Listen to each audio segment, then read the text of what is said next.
Le président de la transition, Ibrahim Traoré, a entamé une série de rencontres avec les forces vives de la nation pour rassurer les populations de l'AES de leurs décisions.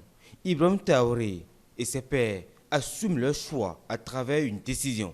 Nous avons le même sang qui coule dans nos veines. Dans nos veines coule le sang de ces vaillants guerriers qui ont combattu et qui ont réservé ces terres que nous appelons Mali, Burkina et Niger. Dans nos veines coule le sang de ces vaillants guerriers qui ont aidé le monde entier à se débarrasser du nazisme et de beaucoup d'autres fléaux. Dans nos veines coule le sang de ces vaillants guerriers qui ont été déportés d'Afrique vers l'Europe, l'Amérique, l'Asie ou je ne sais encore, et qui ont contribué à construire ces États pendant l'esclavage. Dans nos veines coule le sang d'hommes dignes, d'hommes robustes, d'hommes debout. Et pour cela, soyons-en fiers et soyez remerciés d'être ressortissants de l'AES.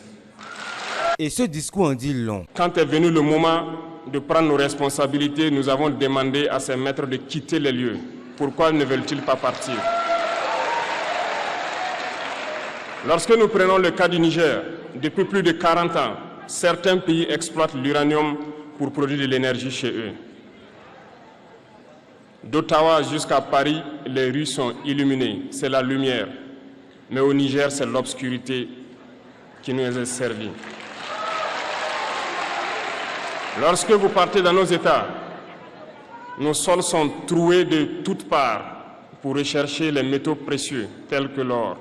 Mais souvent, il n'y a même pas la moindre route accessible pour atteindre les zones où ils exploitent l'or, encore moins certains services sociaux de base. Voilà pourquoi nous avons décidé de nous révolter et de prendre le destin de nos pays en main. Le capitaine Ibrahim Traoré et ses collègues de l'AES ont pris leur résolution et ne sont pas prêts à démordre. La décision est claire et bien affichée. Et nous sommes venus briser la chaîne. Et c'est inconcevable pour eux. Ils nous ont donc approchés et ils nous ont demandé de rentrer dans les rangs pour faire partir de l'élite qui doit diriger l'Afrique. Parce qu'ils ont une élite formée et formatée qui doivent suivre, qui sont incrustés dans cette chaîne-là. Nous avons refusé de rentrer dans leur rang. Et dès lors, les hostilités ont commencé.